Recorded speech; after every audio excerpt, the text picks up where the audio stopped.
안녕하십니까. 수학만학원 최재용 원장입니다. 오늘 드디어 저희가 중등부 오픈한다는 소식을 알려드리게 됐습니다. 많은 문의가 있으셨는데 저희가 좀 고민을 많이 하느냐고 좀 늦어졌습니다. 저희가 이제 1월 2일, 내년 1월 2일부터 중등부 개강을 하게 될 거고, 중등부도 이제 다 개설은 현재는 못하고, 일단 예비 중3, 그러니까 현재 중2 학생이 되겠죠? 부터 이제 중등부를 개설을 하게 되었습니다. 오늘 설명에서는 크게 두 가지를 좀 말씀을 드리려고 합니다. 일단 한 가지는 왜 수학을 애들이 어려워하는가. 일단 본 게임인 고등학교 때 이제 수학을 잘하고 내신 성적 다 잘 나와서 좋은 대학을 가야 되는데, 그럼 중학교 때 무엇을 준비해야 되고 어떤 부분들을 고쳐나가는 게 좋을 것인가에 대한 말씀을 좀 드릴 거고요. 두 번째는 저희가 수학만 중등부는 어떻게 수업을 진행을 하겠다라는 부분들을 좀 말씀을 드리려고 합니다. 첫 번째는 이제 수학이 왜 어려워하는가, 애들이 왜 어려워할 수뿐이 없는가에 대한 얘기를 좀 드릴 건데, 이제 수학 과목의 특성상 예전에 배웠던 내용들이 계속 반복해서 그 다음 내용에 영향을 줍니다. 일단 중등부 교과 과정을 한번 좀 보시면 이런 문제점이죠. 그러니까 앞에 중학교 1학년, 2학년, 3학년 과정을 보시면 앞에 대수 파트가 쭉 있어요. 그리고 방정식, 부등식을 어떻게 푸는지에 대한 얘기를 배우고요. 그 다음에 뭐 그래프, 함수, 그러니까 여태까지 배웠던 방정식을 그래프로 표현하는 얘기들을 배워요. 그리고 이제 기하학적인 내용을 배우고 확률통계 쪽을 배우게 되는데, 고등학교 과정을 생각한다면 가장 중요한 건 대수 파트하고 함수 파트, 그 연결되는 과정이 가장 중요하다고 볼 수 있어요. 근데 이제 보시면 앞에 중학교 1학년 단원에서 인수분해가 안 되면 계속해서 인수분해가 안 돼요. 그러다 보면 방정식이 안 되고 부등식이 안 되고, 그러면 연속적으로 계속 문제가 됩니다. 그러니까 앞에서 반드시 극복하고 넘어왔었어야 되는데 그러지 못하고 계속 누적되고 누적돼 가는 거죠. 그러니까 언젠가 한 번은 그 악순환을 끊어줘야 돼요. 근데 반대로 생각을 해보면 이제 교육과정이 이러하다 보니까 이 악순환의 그 고리를 끊을 기회가 생각보다 많습니다. 그러니까 중학교 1학년 때 극복하지 못했더라도 2학년, 3학년 때 비슷한데 뭔가 조금 더 추가된 그런 내용들이 계속 나오다 보니까 1학년 때 극복하지 못하면 2학년 때 극복하면 돼요. 2학년 때 극복하지 못했어도 3학년 때 극복할 기회가 생겨요. 그런데 이제 문제는 고등학교 때는 그럴 기회가 없습니다. 고등학교 때 계속해서 새로운 내용들이 나와요. 이따 말씀을 드리겠지만 중학교 때 그 악순환의 고리를 끊어줘야 돼요. 그래서 중학교 때 반드시 그런 부족한 부분이 있다면 그 부분에 더 집중해서 극복하고 넘어가야 된다라는 말씀을 먼저 드리고요. 중학교과와 고등학교 교과 과정을 비교해서 좀 말씀을 드리도록 하겠습니다. 일단 고등부 선행을 한 조금이라도 나간 학생들에게 물어보세요. 어디가 어렵니? 수학상에서 어디가 어려웠니? 수학하에서 어디가 어려웠니? 라고 물어보면 거의 한 90% 이상의 학생들이 수학상에서는 도형의 방정식이 어렵다라고 얘기를 해요. 수학하에서는 집합명제가 어렵다라고 얘기를 보통 하고요. 뭐 경우수를 어렵다는 학생들도 꽤 있어요. 근데 이제 이 단원의 특징, 너무 당연한 얘기인 것이 방금 말씀드렸던 교과 과정이 중학교 때 그 비슷하게라도 배운 적이 없는 단원들입니다. 그러니까 어렵고 생소하죠. 근데 문제는 2학년 때부터 배우는 단원들을 보시면 거의 다 처음 보는 단원들이에요. 그러니까 더 어렵고 더 힘들어합니다. 그러면 이제 문제를 더 많이 풀어야 할까? 아니면 선행을 더 빨리 더 나가서 계속 반복을 시켜야 할까? 뭐 그런 고민을 하는 게 너무 당연한 얘기일 수 있는데 그게 좋은 방법은 아닌 것 같아요. 그러니까 그 방법은 뒤에 가서 좀 더 말씀을 드리도록 하고, 일단 그 원인과 확인해야 될 사항들에 대한 부분들을 좀 먼저 말씀을 드리겠습니다. 다시 중학교 교과 과정으로 돌아가서 중학교 때 교과 과정은 그리 많지 않아요. 이론도 적고 유형도 적습니다. 그러다 보니까 제대로 이해가 안 갔다 하더라도 그냥 어느 정도의 문제 양으로 그냥 문제를 풀면서 성적을 유지할 수 있어요. 하지만 그 단원을 제대로 이해한 것이라고 볼 수는 없어요. 그러니까 그 부분을 계속 쌓여가면 쌓여갈수록 이해는 안 갔는데 그냥 문제 푼 양으로만 성적을 유지했던 학생들은 그런 부분들이 계속 누적해서 쌓여가요.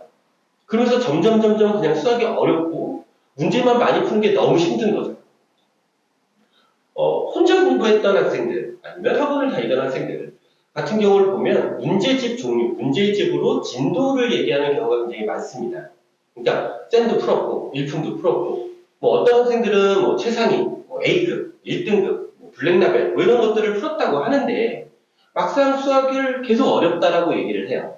그리고 잘 모르겠다라고 얘기를 하죠. 분명 학생이 막힌 부분이 있었을 거예요. 그리고 이해 안 간 부분이 있었을 거죠.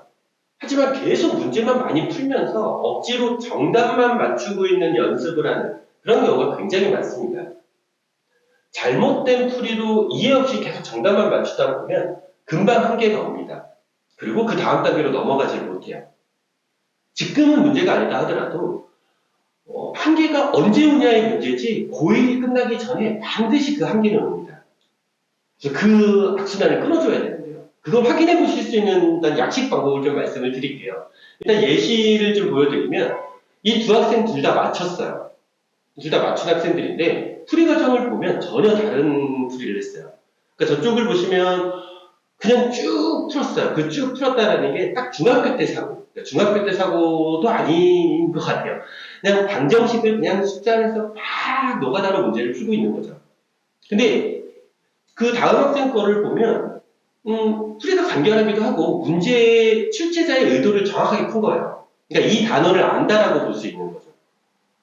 특히 중학교 때 선행을 할 때 그냥 정답을 맞췄냐 안 맞췄냐가 중요한 게 아니라 이 단원에 필요한 이론을 제대로 사용을 했느냐 안 했느냐를 봐야 돼요. 뭐 또 다른 예시를 보여드리자면 첫 번째 학생은 그냥 방정식으로 쭉 풀었어요. 이 학생을 맞췄죠. 근데 두 번째 학생은 근각의 수의 관계를 이용해서 문제를 간결하게 풀었어요. 그러니까 여기 단원에서 얘기하고자 하는 건 근각의 수의 관계인데 근각의 수의 관계로 풀지 않고 다른 방법으로 정답만 맞춰서 난 이거 알아 라고 하고 넘어가면 금방 한계가 옵니다. 그냥 약식으로, 그러니까 지금 제가 말씀드린 거는 이제 교과 과정을 제대로 알고 어떤 내용이 나오는지를 알아야 확인할 수 있는 방법이라 부모님들이 조금 어려우실 수 있어요. 그래서 이제 약식으로 확인할 수 있는 방법을 좀 말씀을 드리면 그냥 센 정도 그냥 문제집 기준으로 말씀을 드리겠습니다.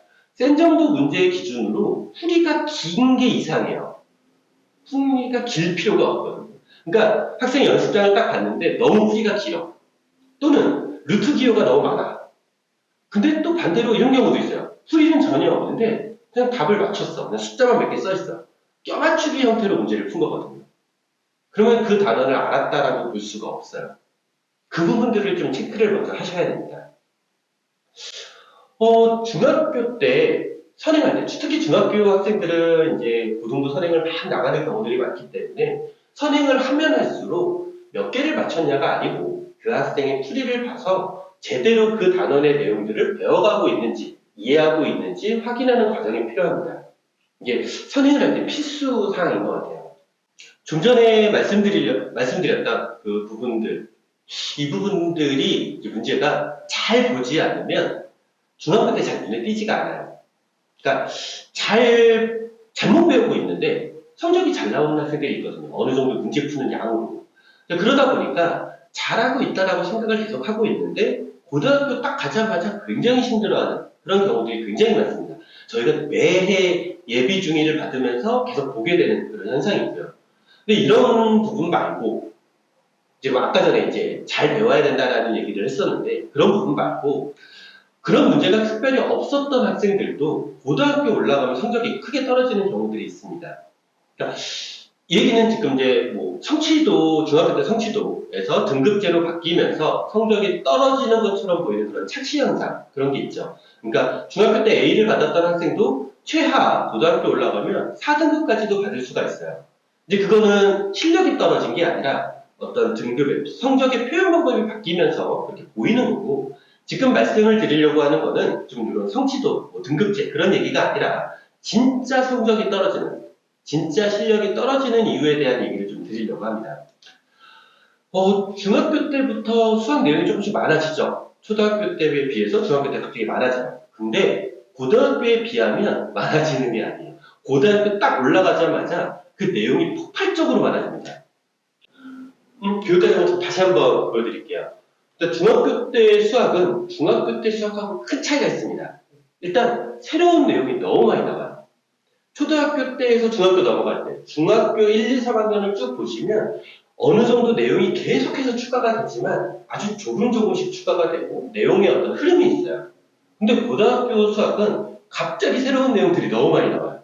유형도 겁나 많습니다. 정말 많고 상위권에 올라가면 올라갈수록 해야 돼. 그런 유형들이 정말 많아요. 그러니까 그런데 고등학교 애들은 바빠요. 그러니까 제대로 배우지 않은 상황에서 문제 양만으로 해결할 수 있는 그런 상황이 아니에요. 뭔가 공부법이 바뀌어져야 됩니다. 일단 중학교 때부터 고등학교 이제 1학년, 2학년 접어드는 그 사이까지 이게 이제 악순환의 길로 잘못 가는 경우들을 종종 봅니다. 그러니까 학생들이 수학을 어려워는 하지만 그리고 잘 제대로 배우지 못했지만 어떻게 성적을 유지하는 학생들이 있어요. 이제 그러다가 성적이 딱 떨어지면 제일 먼저 생각하는 방법이 반복이에요. 맞죠? 반복을 합니다. 근데 그 반복을 하는 행동 중에서 이제 나오는 행동들이 일단 문제를 많이 풀어야겠다. 그것도 맞을 수 있어요. 그리고 나중에 더 복습을 하기 위해서 선행이 나가 있어야 복습을 할 수 있는 거니까 선행을 더 많이 나가야겠다. 그래서 문제집 수준을 점점 올려갑니다. 그리고 막 문제를 풀어요. 방학 때는 막 무리하게 선행을 진행시킵니다. 그러면 학생이 이해가 안 된 상태에서 점점점 어려운 문제만 풀게 되고 진짜 무슨 말인지도 모르겠는데 선행 내용만 듣게 돼요. 그러면 그 다음 시험에 또 성적이 안 나오고 더 문제가 생기고 그러면서 더 점점점 마음이 급해지고 그러면 더더더 어려운 문제집을 생각하고 더더더 선행의 길로 가게 됩니다. 근데 이게 결국엔 시간만 가고 정말 해결이 되는 방법이 아닙니다. 그리고 이 길은 절대 고등학교에서 통하는 방법은 아니에요. 그러니까 이 악순환의 고리를 중학교 때 끊어줘야 됩니다. 일단 문제는 습관의 문제라고 생각이 들어요. 학생이 받아들일 준비가 되어 있어야 돼요. 그러니까 저희도 고등학교 학생들을 수업하면서 습관이 잘못 잡힌 아이들을 부단히 바꿔주려고 노력을 합니다. 근데 고등학생이다 보니까 학생들이 바빠요. 할 게 너무 많고 해야 될 것이 너무 많기 때문에 잘 안 바뀌어요. 근데 그 중에서 바뀐 학생들은 성적이 막 치고 올라갑니다. 근데 바뀌지 않은 학생들, 그 학생들은 근데 당장 중요한 시험이 있잖아요. 그러니까 저희가 이제 거의 떠먹여주다시피 수업을 하고 있어요. 억지로라도 성적이 나와야 되니까. 근데 바뀐 학생과 바뀌지 않은 학생들의 성적이 올라가는, 성적을 유지하는 수준이 달라요. 습관이 잘 잡혀있는 학생들은 선행이 많이 안 나가 있어도 수학적 재능이 없어도 성적이 무섭게 올라가고 정말 정규권을 유지합니다. 상대적으로 이제 시간적 여유가 있을 때 중학교 때 그 습관을 바꿔줄 필요가 있다면 바꿔줘야 돼요. 근데 저희가 이제 말씀드리는 습관이 굉장히 포괄적인 내용이 될 수도 있겠지만 근데 저희가 말씀드릴 거는 이제 뭐 몇 가지뿐이 안 돼요. 일단 그 몇 가지를 정리해서 말씀드리겠습니다. 일단 첫 번째는 최대한 숙제는 배운 날 하는 게 좋습니다. 이 부분이 시간적인 면도 그렇고요. 이해라는 측면에서도 그래요. 그러니까 습관이 되어 있는 학생들은 숙제를 그날 아니면 아무리 늦어도 다음 날 합니다. 많은 학생들이 가장 많이 하고 있는 행동들, 가장 안 좋은 방법 중에 하나가 숙제를 그 전날 또는 그날 하는 경우입니다. 새로 배운 내용을 복습하지 않으면 진짜 하루만 지나도 까먹거든요. 그러니까 바로 숙제를 했다면, 배운 날 바로 숙제를 했다면 바로 이해가 되고 빠르게 습득을 했을 거예요. 그리고 숙제하는 속도도 빨라졌겠죠. 근데 숙제를 배운 날 안 하고 쭉 있다가 학원 오기 전날 숙제를 하는 학생들은 벌써 이미 다 까먹었어요. 그러면 숙제하는데도 시간이 많이 걸리고 이해도 안 가요. 그러니까 결과적으로 그냥 어떻게든 답을 맞추려고 하다가 시간은 많이 들였는데 숙제를 다 못하는 경우도 있어요. 학원, 학교도 마찬가지입니다. 숙제는 배운 날 하는 습관, 최대한 그걸 좀 유지시켜주는 게 가장 좋습니다. 두 번째는 집요함입니다. 그러니까 궁극적으로 집요한 학생들, 공부에 대해서 굉장히 집요하게 공부하는 학생들이 최상위 대학을 갑니다. 가끔 수업할 때 학생들에게 이런 얘기를 좀 할 때가 있어요. 고등학교 학생들은 공부할 때만 좀 이기적일 필요가 있다. 그러니까 여기서 이기적이다라는 게 공부할 때 남 눈치 보지 말라는 거예요. 학생들 중에서 내가 이거를 질문하면 창피하지 않을까? 내가 선생님이 되게 귀찮아하지 않을까? 대충은 이해 가니까 나중에 보면 또 알겠지 뭐. 그러고 그냥 넘어가요. 그러면 안 됩니다. 본인이 조금이라도 모르는 게 있으면 계속해서 물어봐야 돼요. 적어도 학원에서 그런 것을 가지고 화내는 선생님이 있다면 당장 그 학원을 그만두시는 게 맞아요. 학생이 위축이 되고 질문을 못하는 그런 잘못된 습관이 생길 수 있습니다. 본인이 이해갈 때까지 집요하게 물어보고요. 이해를 도울 수 있는 어떤 방법, 문제 그런 걸 계속 요구해야 돼요. 공부에는 그런 집요함이 굉장히 중요한데 모르는 것이 생기면 바로 물어봐야 합니다. 시간, 장소 불문하고요. 학원이든 학원에 오든 문자를 보내든 전화를 하든 본인이 모르는 부분이 생기면 계속해서 바로바로 물어보는 습관이 굉장히 중요합니다. 그리고 결국엔 알아가는 것. 본인이 확실히 아는 것이다 아는 게 아니다라고 생각이 들면 눈치 보지 말고 계속 물어보는 집요함이 필요한데 솔직히 그런 악착 같은 아이들이 많진 않아요. 그 부분에 대한 얘기 조금 할 건데, 그러니까 학생들이 그런 악착 같은 면이 있으면 부모님들도 걱정 안 하실 거예요. 그냥 알아서 잘 할 테니까. 근데 이게 주변에서의 어떤 도움도 약간 필요한 것 같아서 말씀을 드리는 거예요. 그러니까 지금 당장 그렇게 악착 같은 모습이 없어도 부모님들도 아니면 주변 그 학생을 가리키는 선생님들도 일단 자유롭게 질문할 수 있는 분위기를 만들어주고요. 아이가 모른다 싶으면은 계속 물어볼 수 있게 오히려 처음에는 거꾸로 물어봐야죠. 너 이거 괜찮아? 모르는 거 아니야? 이거 진짜 이해한 거 맞아? 근데 어느 순간에 애들한테도 부모님들이 애들한테 그 얘기도 많이 해주세요. 조금이라도 모르는 거 있으면 계속 물어봐. 학교 가서 물어봐. 학교 선생님한테 물어봐. 계속 그렇게 물어보다 보면 점점 알아가는 게 생겨요. 그리고 성적이 오르겠죠. 그러다 보면 거의 대부분의 학생들은 욕심이 생깁니다. 그러면 욕심이 생기면 좀 더 하고 싶고 그러면 좀 더 계속 물어보면 자기가 성적이 올라간다는 걸 아니까 계속 자기가 아는 부분에 대해서도 반문을 하게 되고 계속 집요하게 확인을 하게 됩니다. 일단 그런 분위기를 만들어주고 그런 쪽에 습관이 들 수 있게 유도를 해주는 게 좋습니다. 이제 마지막으로 말씀드릴 부분인데 오답 부분이에요. 보통 문제를 풀면 이제 채점을 하죠. 채점을 하고 틀린 문제 정도를 다시 한번 풀어요. 보통 학생들은 이제 그렇게 해요. 근데 틀린 문제 다시 푸는 것도 굉장히 애들마다 다른데 그냥 틀린 거 다시 눈으로 한번 보고 대충 확인했어요 라고 얘기하는 학생들이 많아요. 근데 그거를 진짜 숫자만 바꿔서 숫자를 안 바꿔도 다시 풀어봐 일주일 후에 다시 풀어봐 그럼 못 푸는 학생들이 대부분이거든요. 문제를 풀고 그 틀린 문제를 반드시 잘 정리해둬야 됩니다. 그리고 나중에 풀고 나중에 또 풀고 시험 전에 또 풀고 계속 반복해서 풀어야 될 자기의 중요한 자산인데 애들이 대충대충 하고 넘어가요. 일단 채점부터 잘 되어 있어야 돼요. 그러니까 채점이 맞다 틀리다의 어떤 채점 기준이 아니라 내가 이걸 완벽하게 맞췄다. 맞췄지만 헷갈린다. 틀렸다. 내가 이거 자주 틀리는 문제다. 어떤 적어도 이 4가지 정도의 구분은 되어 있어야 됩니다. 이렇게 체크가 되어 있는 문제는 진짜 중요한 자산인데 이거를 잘 모아두는 또 습관이 필요해요. 그래서 잘 모아두고 그거를 한 일주일, 처음에는 일주일, 그 다음에 한 달, 아니면 그 교과 과정이 끝났을 때 또 한 번, 그리고 시험 보기 전에 또 한 번 계속해서 반복하는 연습이 필요해요. 새로 다시 풀어봐야 되는 거죠. 또 이 부분에 대해서 잦은 테스트도 병행이 돼야 됩니다. 그래서 계속 알고 있는지 확인해보고 혹시 내가 안다라고 생각했는데 모르는 게 또 있을 수 있으니까 그래서 테스트도 굉장히 자주 병행이 돼야 되고요. 이 정도 습관만 되어 있다면 그 이후부터는 어떤 진도를 나가든 상관이 없어요. 어떤 문제를 풀든 상관이 없어요. 그러니까 습관의 문제를 잘 만들어주는 고등학교 입학하기 전에 최대한 잡아볼 수 있는 거는 잡아볼 수 있도록 노력을 해야 합니다. 학생이 해줘야 될 거는 습관을 들여가는 연습. 그 정도만 해도 충분합니다. 아니요, 그 정도만 해도 아주 훌륭해요. 그 정도만 노력을 해도. 일단 배워가는 부분도 굉장히 중요합니다. 일단은 어떻게 배워야 잘 배우는가. 이제 그 부분에 대한 얘기를 좀 잠깐 드릴 건데, 선생님의 역할이겠죠.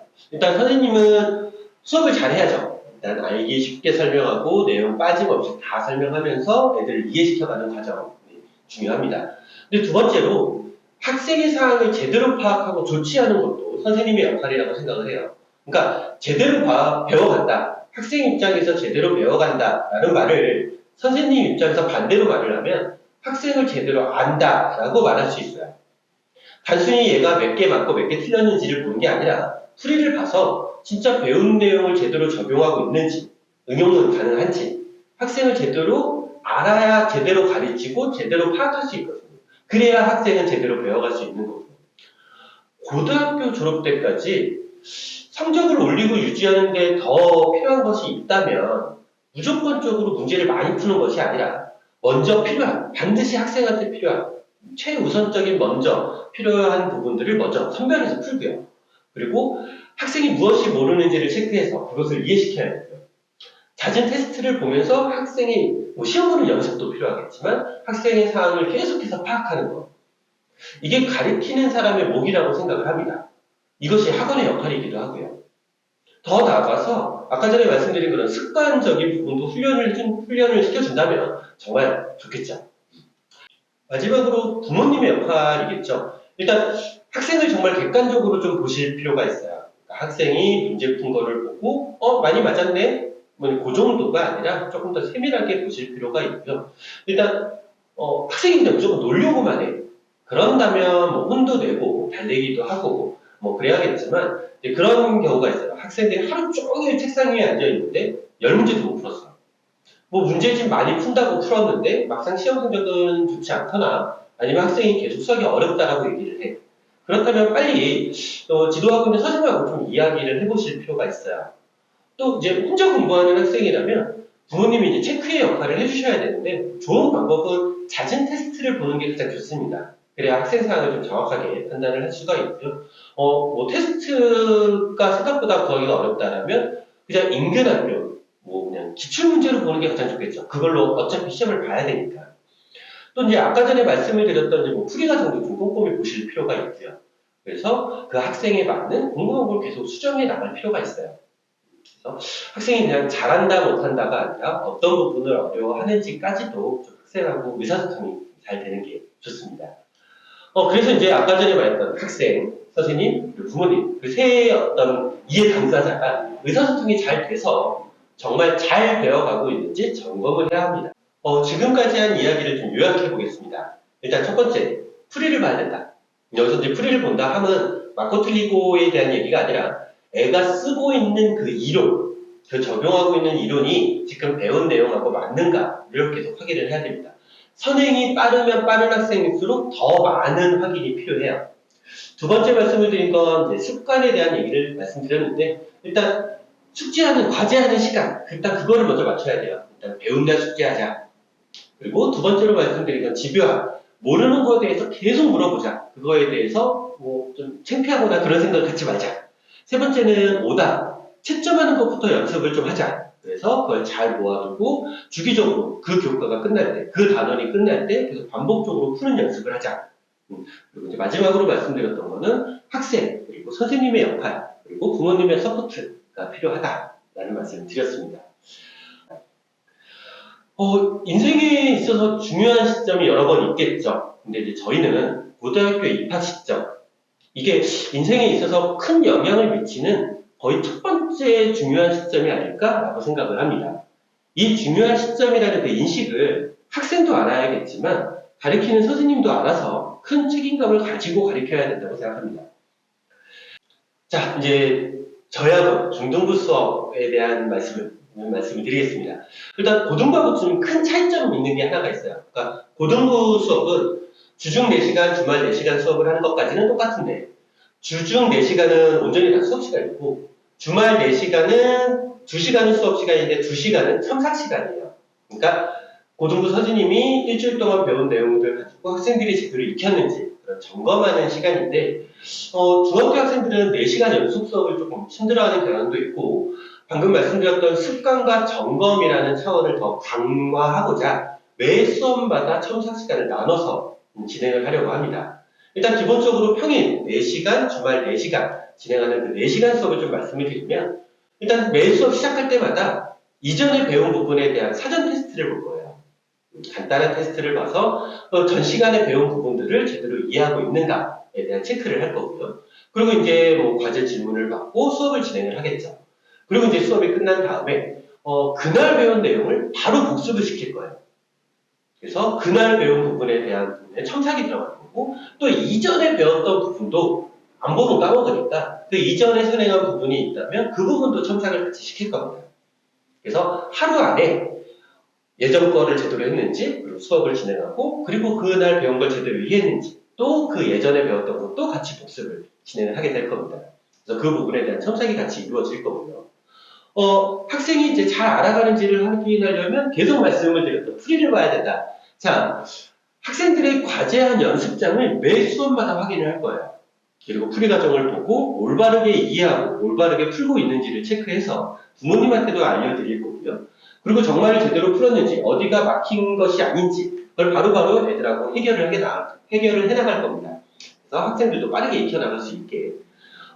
과제를 진행한 연습장 체크하는 거 말고, 일단 과제를 하고 나면 저희 학원에 학만이 H라는 사이트가 있어요. 일단 거기에 학원에 오기 전에 본인이 질문할 걸 미리 올리게 되어 있는데, 이를 통해서 학생들끼리 눈치 보고서 서로 눈치 보느냐고 질문을 안 하는 학생들도 있거든요. 그래서 눈치 보지 않게 질문을 할 수 있는 상황이 되어 있고요. 그 학생들이 올려놓은 그 오답을 기준으로 오답 노트를 만들어주고 있고, 다시 풀리게 하고 있고, 그걸 누적해서 기록해서 학생들이 어디가 힘들어했는지를 종합적으로 다시 한번 판단을 합니다. 그래서 그 부분에 더 강화된 문제를 다시 한번 또 풀릴 수 있게 그래서 반복적으로 진행을 하고 있고요. 학생들이 숙제를 올리는데 학생들이 대충 올리는 경우도 있어요. 근데 그런 부분들은 아까 말씀드렸던 첨삭 시간을 통해서 숙제에서 질문이 이게 없었는데 첨삭할 때는 이게 틀리네? 그럼 저희가 비교를 하게 됩니다. 그러면서 학생이 진짜 제대로 이 부분을 알았는지 몰랐는지를 판단을 하고 있고요. 이 모든 부분이 제일 중요한 부분인데요. 일단 이 모든 부분이 수업을 진행하는 담임 선생님이 진행을 하게 됩니다. 수업을 진행한 사람이 어떻게 수업을 했는지 알고 있고요. 과제 질문을 받으면서 첨삭 수업을 진행하면서 학생이 어떤 부분을 어떻게 왜 모르는지를 정확하게 알 수 있습니다. 이를 통해서 제대로 된 조치를 할 수가 있어요. 그러니까 저희는 고등부도 마찬가지고 중등부도 저희는 수업을 진행하는 그 담임 선생님이 학생의 모든 것을 진행함으로써 제대로 된 지도와 상담을 지금 진행을 하고 있습니다. 이런 모든 사항들은 이제 매 수업마다 부모님들한테 문자로 보내드릴 텐데, 일단 필요시 부모님들하고 협업도 필요해요. 그래서 학생이 제대로 배워갈 수 있게 지도를 하도록 하겠습니다. 중등부처럼 선행을 계속 나가는 경우들, 그러면 앞부분을 계속 까먹거든요. 그래서 모든 반은 메인으로 나가는 진도는 있겠지만 이전에 나갔던 진도 부분에 대해서도 계속 지속적으로 복습이 이루어질 겁니다. 첨삭 시간, 아니면 약간의 과제, 그리고 동영상 등을 통해서 지속적인 복습이 이루어질 거고요. 또 저희 학원은 모든 수업을 영상으로 찍고 있어요. 그러니까 언제든 집에서도 볼 수 있고요. 학원에 와서도 볼 수 있습니다. 언제든 들었던 수업을 다시 복습이 가능합니다. 그래서 학생들 중에서 그런 학생들이 있어요. 전 수업 전체가 아니라 딱 특정 파트를 기억이 안 난다. 여기 잘 모르겠다. 수업 시간에 잠깐 졸았다. 그런 학생들이 있는데 그런 모든 부분들을 찾아서 볼 수도 있고요. 학생들이 자율적으로 보는 경우도 굉장히 많지만 담임 선생님 판단 하에 너는 이 부분을 통째로 모르는 것 같아 라는 판단이 있을 수도 있잖아요. 그렇게 되면 학생들하고 스케줄을 잡고 영상을 다시 보게 하고 그거를 제대로 이해했는지 확인하는 시간을 또 갖게 될 겁니다. 또 수학만의 중등부는 의미 없는 양치기, 그러니까 문제 많이 푸는 그런 거를 지향합니다. 그렇다고 공부량이 줄어드는 건 아니에요. 꼭 필요한 부분을 더 많이 집중해서 많이 시키겠다라는 얘기입니다. 그냥 무조건 이 문제집 풀었으니까 너 이 문제집 풀고 이 문제집 풀었으니까 저 문제집 풀고 그렇게 가지는 않겠다라는 말씀입니다. 기본적인 과제는 있겠지만 학생마다 어려워하고 극복해야 될 부분들에 더더욱 집중을 해서 학습을 시키도록 하겠습니다. 수학만의 중등부는 제대로 된 준비라는 모토로 제대로 가르쳐서 제대로 고등학교를 준비시키겠습니다. 제대로 된 공부 습관, 또 매 순간순간 제대로 알아가는지의 체크, 이를 통해서 제대로 배울 수 있게 지도를 하고 고등학교를 준비시키겠습니다. 수학만의 중등부, 제대로 된 중등부, 많은 기대 부탁드리겠습니다. 개강은 1월 2일 날 시작이 됩니다. 사전에 입학 테스트를 보시고 반배 예정을 받으시면 되는데요. 중학교 과정 시작하는 반부터 수3, 수하, 수어2, 선행 나가는 그 반까지 여러 사항이 많이 개설될 예정입니다. 중등부 오픈 기념으로 저희가 사전 예약 그리고 입학 테스트를 사전에 보시는 분들께 12월 24일 이전에 보시는 분들께 입학 첫 달 20% 할인을 해드리려고 하고 있습니다. 그래서 많은 관심 부탁드리겠습니다. 이것으로 저희 중등부 설명의 영상을 마치겠습니다. 어디든지 더 궁금하신 부분이 있다면 학원으로 연락을 주시면 상세히 설명을 드리도록 하겠습니다. 감사합니다.